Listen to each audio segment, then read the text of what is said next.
Pronto, a gravação iniciou. É, Pessoal, bem-vindo ao curso de Introdução ao Pentest, feito pelo Projeto de Segurança da Informação da Universidade Federal do Ceará, a URSI, que é a Residência de Segurança da Informação, que é feito por alunos do Departamento de Computação da UFC. Meu nome é Igor Melo Benevides, eu vou estar dando as aulas desse curso, e a ideia desse curso é justamente dar uma introdução sobre o assunto e uma introdução tanto teórica como prática. Essa primeira aula vai ser uma introdução teórica, para a gente entender o que é o pentest, como é que ele se aplica, como é que se trabalha com isso. E ao decorrer das aulas a gente vai entender as ferramentas práticas, a gente vai entender coisas básicas que a gente precisa utilizar no dia a dia e a gente vai realizar alguns desafios que existem aí na internet que simulam ambientes reais. Pré-requisitos para esse curso que seriam interessantes, porém não necessários. É, uma noção básica de programação e de redes, principalmente para as partes mais práticas, isso vai é, pesar um pouco mais, principalmente a parte de redes, mas não é uma coisa que fique totalmente avulsa. Você pode correr atrás desse conteúdo. Bom, essa aqui não vai ser a nossa agenda dessa aula de hoje. Então eu vou começar me apresentando, a gente vai falar sobre o que é pentest, vai falar escopos do teste, objetivos do teste, o relatório, que é uma parte muito importante, e a gente vai montar o ambiente e falar um pouco sobre o Kali Linux e o terminal. Bom, quem eu sou? Eu sou um estudante de ciência da computação na UFC, sou membro do projeto da RSI desde 2018. Eu atualmente trabalho como Red Team na Morpho Segurança da Informação. Eu vou ter essa certificação aí da OffSec, que é uma certificaçãozinha que eu tenho, que tirei ano passado. Meu foco de estudos é essa parte mais de segurança ofensiva, pentest, exploração web, exploração de binário. Eu gosto bastante de estudar sistemas operacionais, evasão de antivírus e EDRs também, e criação de malware. Aí tá o meu LinkedIn, a minha profile no Hack the Box, apesar de estar bem parado lá, e o GitHub, que tem algumas coisinhas relacionadas ao Hack the Box. Bom, vamos começar do começo. E o que diabos é pentest, né? Pentest é um termo que provavelmente, se você é da área de segurança, se interessou já pelo assunto, você ouviu falar bastante dele.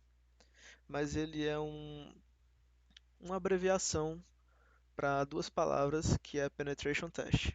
Então são testes de penetração. E o objetivo desses testes é justamente invadir sistemas de informação, procurando expor as vulnerabilidades nele encontradas. Então, quais são os objetivos dele? O que é que ele faz, né? Ele busca vetores de ataques dentro do sistema, busca o impacto que esses vetores vão ter e expõe isso para um cliente, para qualquer pessoa que tenha pedido ou solicitado esse serviço. O pentest é diferente do teste de vulnerabilidades, o que comumente chama no meio corporativo de segurança de GV, né, que é gestão de vulnerabilidades, porque gestão de vulnerabilidades é basicamente um trabalho mais automatizado e com pouca interação humana. Então, a parte de teste de vulnerabilidades, você tem serviços, servidores, aplicativos que possuem versões específicas e essas versões podem ou não ter vulnerabilidades já conhecidas.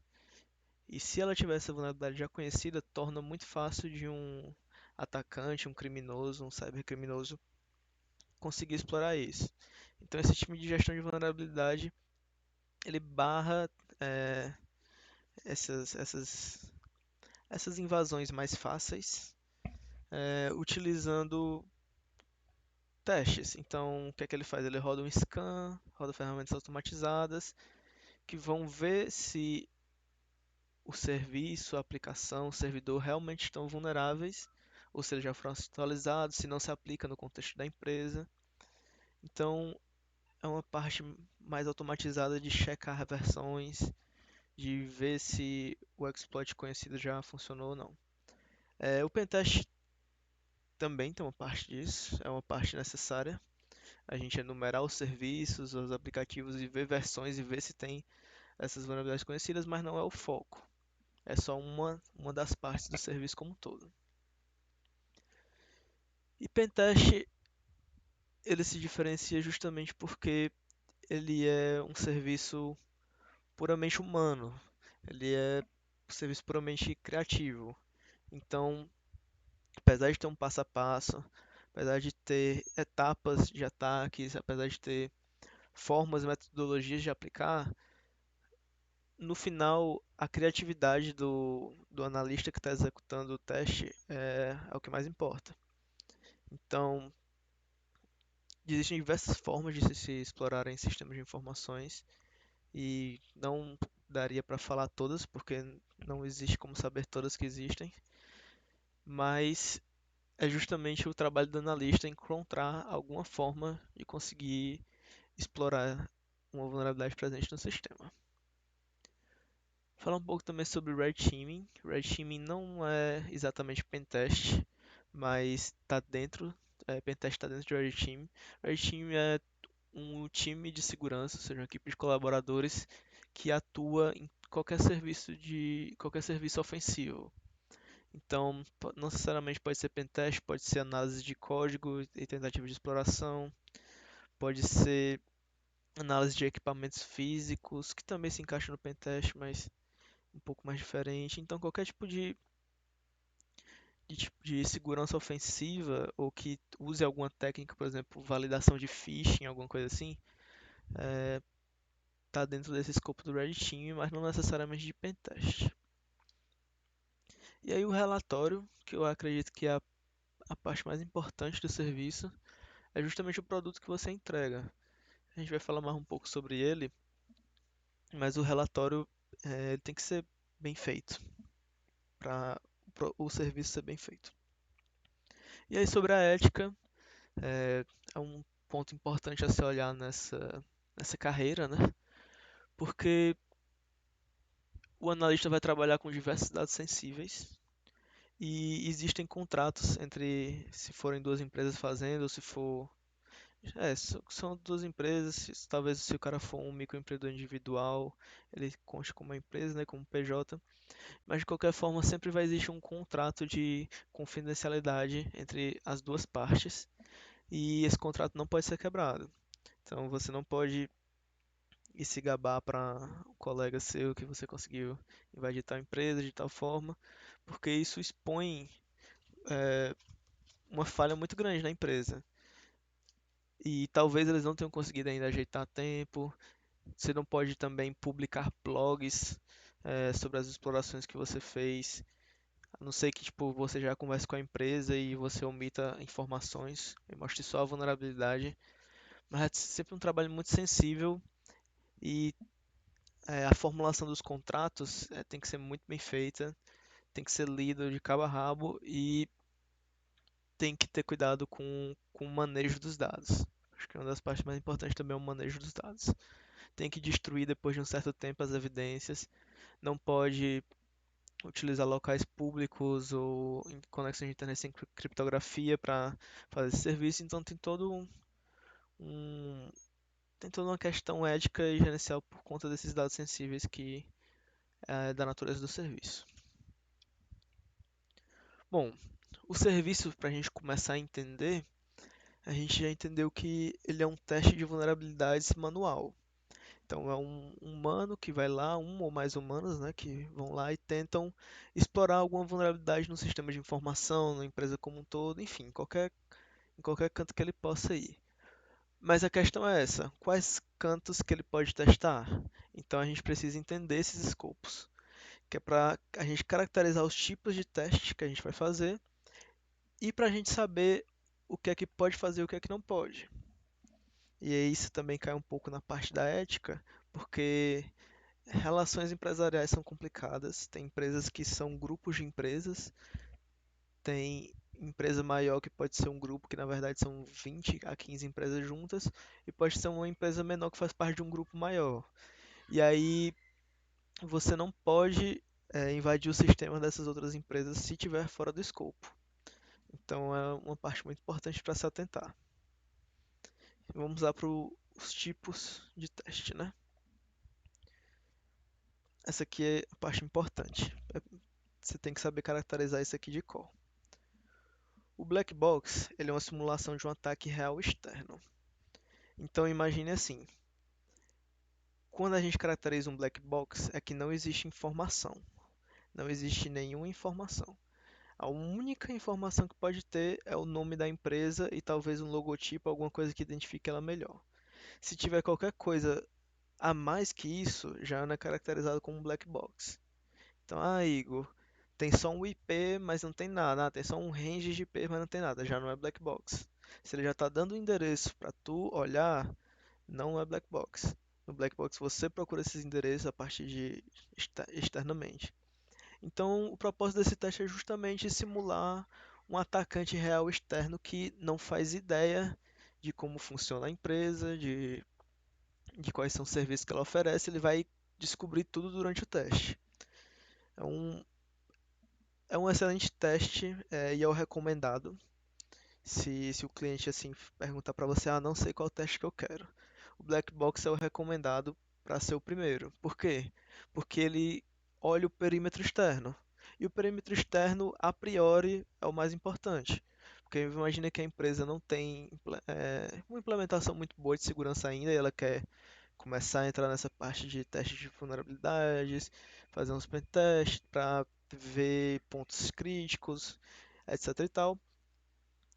A parte externa vai ser a mais perigosa, onde vai ter o risco maior.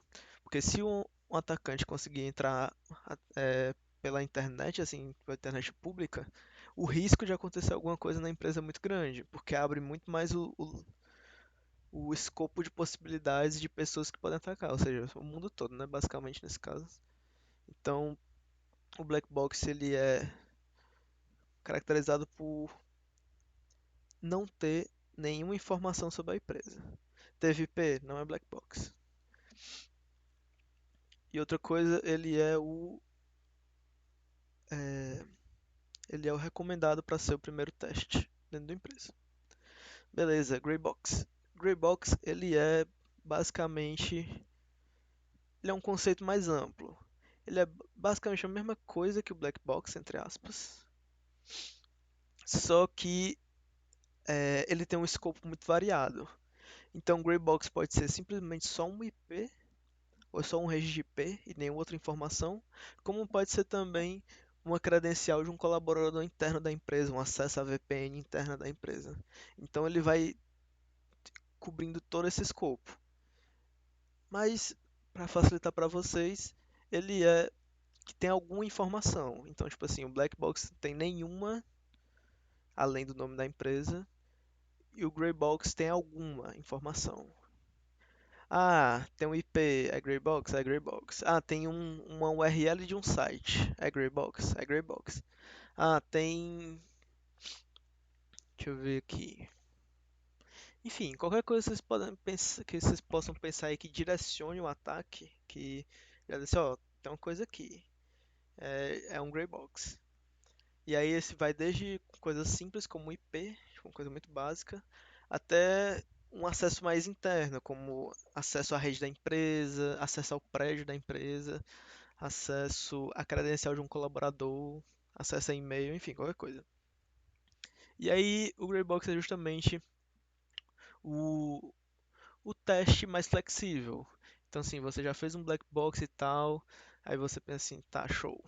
Defini meus perímetros aqui, sei o que é que tem mais risco, mas eu tenho, assim, vendo meu modelo de empresa, eu sei que aquele IP, aquele site, aquele range, aquela sede, eu sei que aquilo ali é muito crítico. Eu preciso dar uma olhada assim mais a fundo, que se realmente não tá se realmente está seguro, se tem um risco baixo. Então direciona mais, sabe? Direciona mais. Então, tipo, eu quero ver se o cara já conseguiu acesso interno aqui, né? Se executou, se caiu num phishing, o usuário caiu num phishing, se executou um shell reverse, então, já vou ver aqui dentro como é que tá a segurança. Aí vai fazendo por camadas, né? Então o Greybox tem esse conceito mais amplo, geralmente para ser um teste mais direcionado. Geralmente o cliente já sabe o que é que tá assim ou ele suspeita já que tem alguma coisa meio errada com aquele site, aqueles IPs, aquele sistema, ou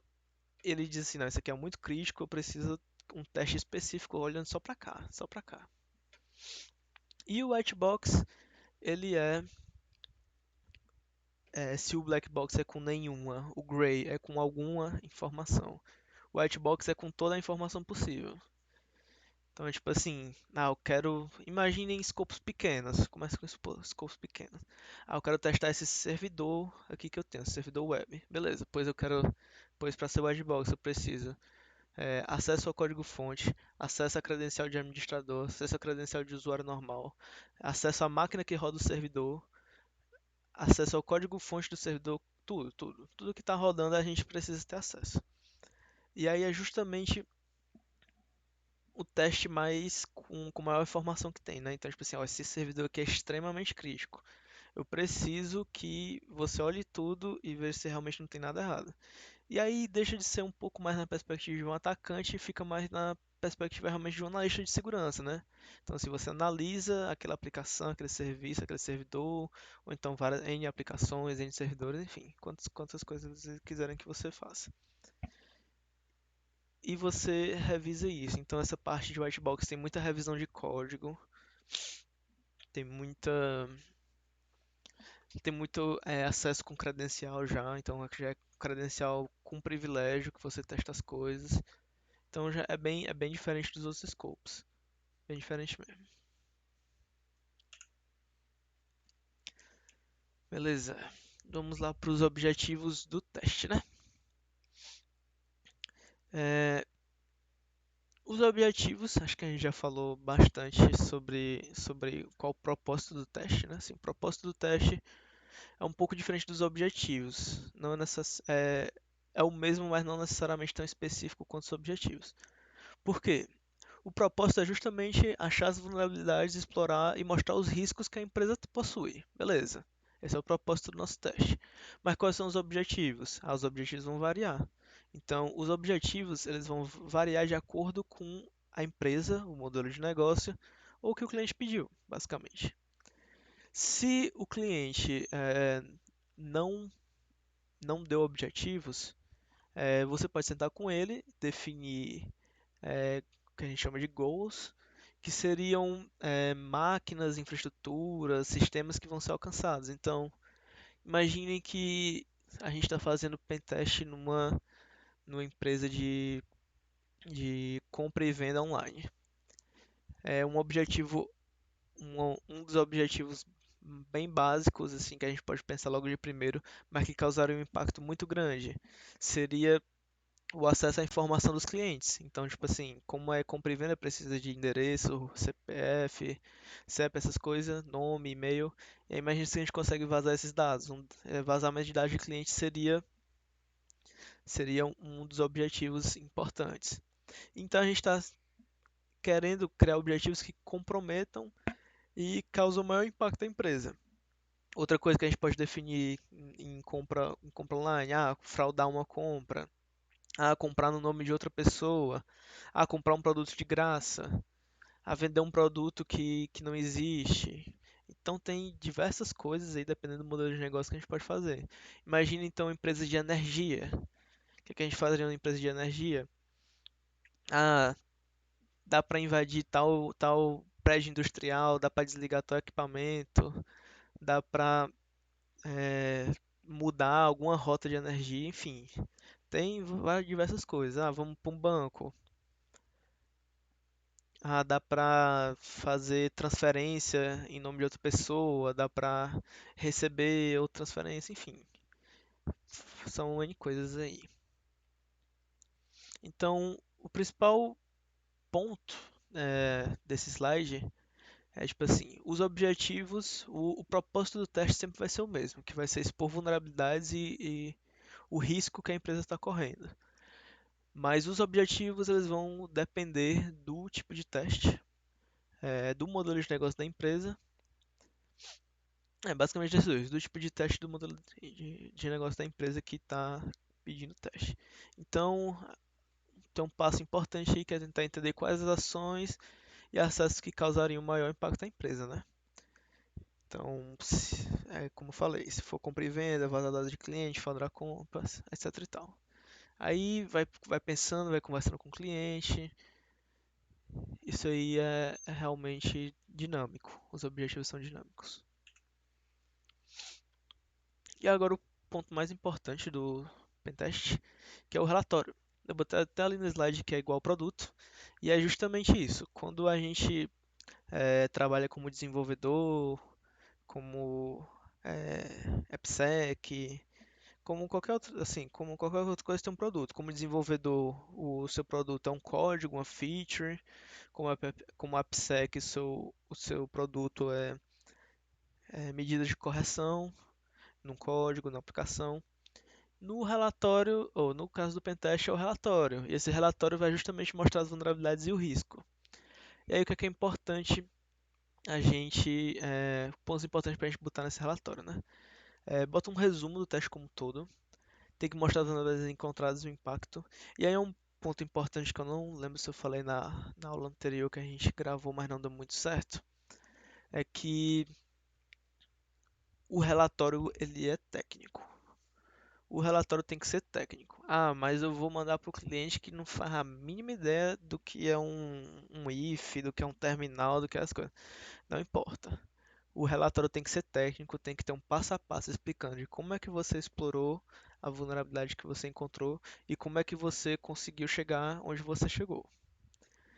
E tem que ser técnico a ponto do cara simplesmente olhar, copiar e colar, ou então com algum ponto de com algum conhecimento mínimo, conseguir reproduzir o que tu fez. Então é literalmente um passo a passo. E aí que tem ali no slide, no terceiro ponto, a gente tem que deixar reprodutível. Ah, por que que isso é importante? Já não está ali as imagens, já não tá as evidências que a gente conseguiu acesso, tá aqui a conta de tal pessoa, tá aqui a senha do diretor, não, já está aqui. Para que que eu vou querer fazer isso? Porque o, o produto final não é tipo, você conseguiu chegar em tal canto, parabéns, você conseguiu invadir a empresa. É justamente tipo, ó, eh, esse ponto aqui na sua empresa está vulnerável e eu consegui explorar por um, dois, três. Esse passo, esse passo, esse passo. Aí alguém de dentro vai olhar, ou então, enfim, outra pessoa, você mesmo se contratar outro serviço depois, mas enfim, serão serviços diferentes. É, você vai, vão olhar esses passos, vão testar esses passos, mas realmente está vulnerável, ou então, não, esse cara aqui botou nada a ver com nada, isso aqui foi uma grande enrolação. Então, não pode enrolar nessa parte. E uma coisa importante também para o pessoal do projeto que está assistindo é que vai ser uma das partes que eu vou cobrar mais no relatório, quando for o trabalho final. Que eu vou pegar o relatório de vocês e tentar fazer os mesmos passos. Se não der certo, é porque faltou informação e eu vou tirar ponto. Então já fiquem atentos a isso. E aí, vocês podem revisar esses pontos, mas é bom sempre escrever um resumozinho no começo, dizendo, no final a gente alcançou tais servidores, a gente conseguiu controle da empresa no domínio, a gente conseguiu a senha de tal pessoa, faz um resumozão, mostra as vulnerabilidades e classifica elas. A gente vai falar sobre isso depois, como é que classifica as vulnerabilidades pelo impacto. E essa parte aqui não é obrigatória, mas é sempre bom. No caso, não vai cobrar, não vamos cobrar aqui no curso, mas é sempre interessante realizar uma apresentação de nível executivo. Igor, por que que isso é importante? Importante na parte técnica. continua sendo a parte técnica, mas hoje em dia, segurança da informação se tornou um assunto da diretoria. É uma coisa que é assunto de vida ou morte para a empresa. Se tiver um vazamento de dados grande na empresa, a empresa praticamente vai quase à falência, ou então a imagem dela vai ser manchada para sempre. Vai ficar sempre uma mancha, sempre uma desconfiança, tipo assim, ó, essa empresa não é tão segura quanto ela diz ser. Então, é bom fazer uma apresentaçãozinha a alto nível, né, assim, quando vocês forem para o mundo real, porque todo mundo vai estar interessado nisso, todo mundo vai estar interessado nesse tipo de teste. Bom, é, o ambiente que a gente vai usar no curso vai ser a distro do Kali. Qualquer distro do Linux dá certo também. O Kali vai ser usado porque ele já tem as ferramentas e ele é bom para estudo. Aí vocês podem entrar nesse linkzinho aí.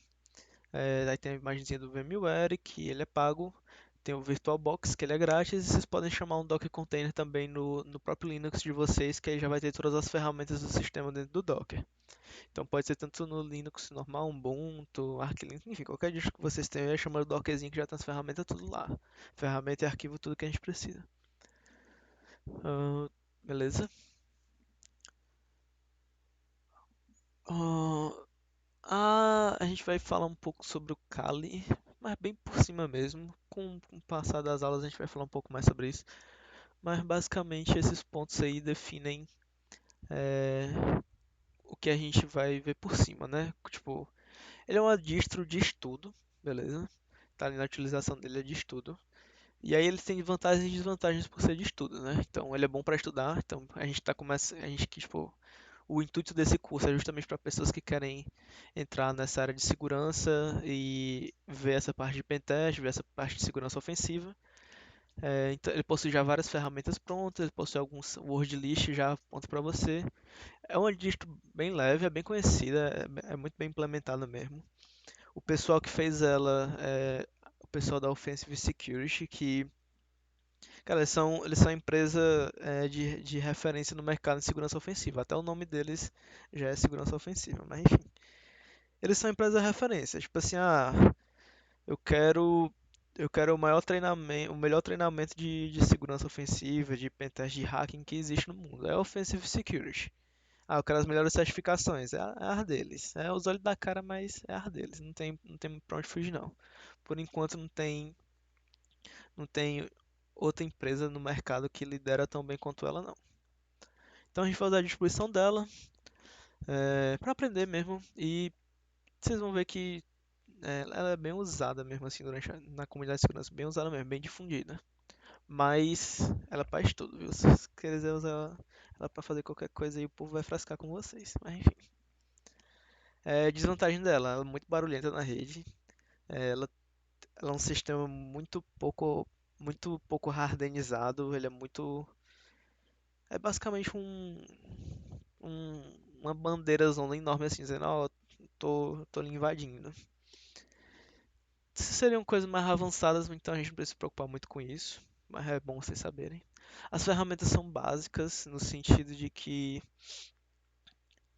a maioria delas, se você for pegar da distro em si, é meio desatualizada, mas os repositórios têm ferramentas mais atualizadas e interessantes. Então não é totalmente que elas são muito básicas, mas tipo, as que vêm já por padrão não tem muita usabilidade, a maioria delas. Então, uma boa parte tem, mas outra boa parte também não. Tipo, a maioria realmente não tem, mas tem umas boas. E ele não possui aplicativo de escritório para escrita de documento ou planilha, né? Que hoje em dia não é tanta desvantagem porque com máquina virtual essas coisas, a nuvem, é só chamar um Google Docs, essas coisas assim, dá para fazer no próprio Kali, né? Então, é, não seria, não tem tanta importância isso. E a utilização dela, como eu falei, é para estudo, então a gente vai estudando ela. É, essa aqui vai ser a parte 2 da aula, que aí eu vou emendar na próxima. E aí a gente vai falar um pouco sobre o terminal, sobre o Kali, sobre uns editores de texto, ferramentas importantes. E a gente vai ter umas aulinhas práticas, mas isso aqui a gente vai ver depois. Essa aqui é a primeira parte da aula